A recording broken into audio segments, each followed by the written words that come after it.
उत्तर प्रदेश के सहारनपुर से मुख्यमंत्री योगी आदित्यनाथ ने एक बार फिर शिक्षा और प्रशासनिक सुधार को केंद्र में रखते हुए बड़ा संदेश दिया है।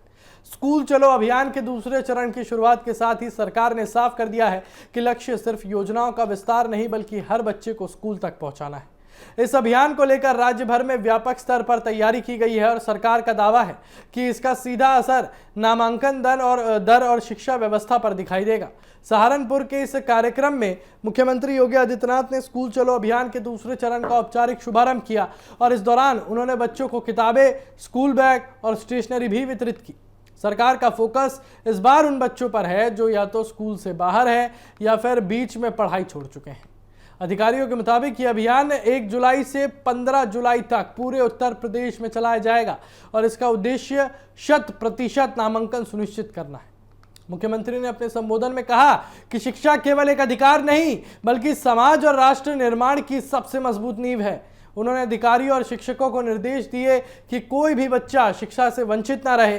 सरकार का भी मानना है कि अगर बच्चे समय पर स्कूल से जुड़ेंगे तो न सिर्फ साक्षरता दर बढ़ेगी बल्कि सामाजिक और आर्थिक विकास को भी गति मिलेगी। और इस अभियान के तहत ग्राम पंचायत स्तर से लेकर शहरी क्षेत्रों तक विशेष टीमें सक्रिय की जाएंगी। स्कूल प्रबंधन समितियों, आंगनवाड़ी कार्यकर्ताओं और स्थानीय प्रशासन को भी इस प्रक्रिया में शामिल किया गया है ताकि हर घर तक पहुंचकर बच्चों के नामांकन की स्थिति सुनिश्चित की जा सके।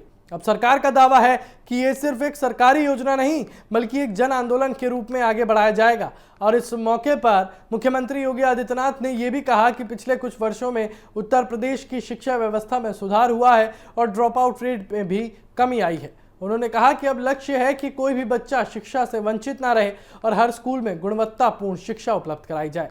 हालांकि इस अभियान के साथ साथ राजनीतिक चर्चाएं भी तेज हो गई हैं। विपक्ष लगातार सरकार की नीतियों पर सवाल उठाता रहा है। समाजवादी पार्टी और जितने भी विपक्षी दल हैं उनका कहना है कि केवल अभियान चलाने से शिक्षा व्यवस्था की जमीनी समस्याएं पूरी तरह हल नहीं होंगी। उनका आरोप है कि स्कूलों में बुनियादी सुविधाओं, शिक्षकों की कमी और संसाधनों की स्थिति पर भी सरकार को ध्यान देना चाहिए। वहीं सरकार का दावा है कि लगातार चल रहे सुधारों के कारण स्कूलों की स्थिति बेहतर हुई है और डिजिटल मॉनिटरिंग के जरिए व्यवस्था को मजबूत किया जा रहा है। अधिकारियों का कहना है कि इस बार अभियान की निगरानी और ज्यादा सख्त होगी और हर जिले से रिपोर्टिंग सिस्टम को मजबूत किया जाएगा। और सहारनपुर में हुए इस कार्यक्रम को राजनीतिक दृष्टि से भी काफी अहम माना जा रहा है क्योंकि यह अभियान ऐसे समय में शुरू हुआ है जब राज्य में प्रशासनिक सुधार और जन कल्याण योजनाओं पर सरकार का जोर लगातार बढ़ता दिख रहा है। अब बड़ा सवाल यही है कि क्या ये स्कूल चलो अभियान वास्तव में जमीनी स्तर पर उन बच्चों तक पहुंच पाएगा जो अब तक शिक्षा व्यवस्था से दूर है। क्या ये पहल केवल नामांकन तक सीमित रहेगी या फिर शिक्षा की गुणवत्ता में भी वास्तविक सुधार दिखेगा।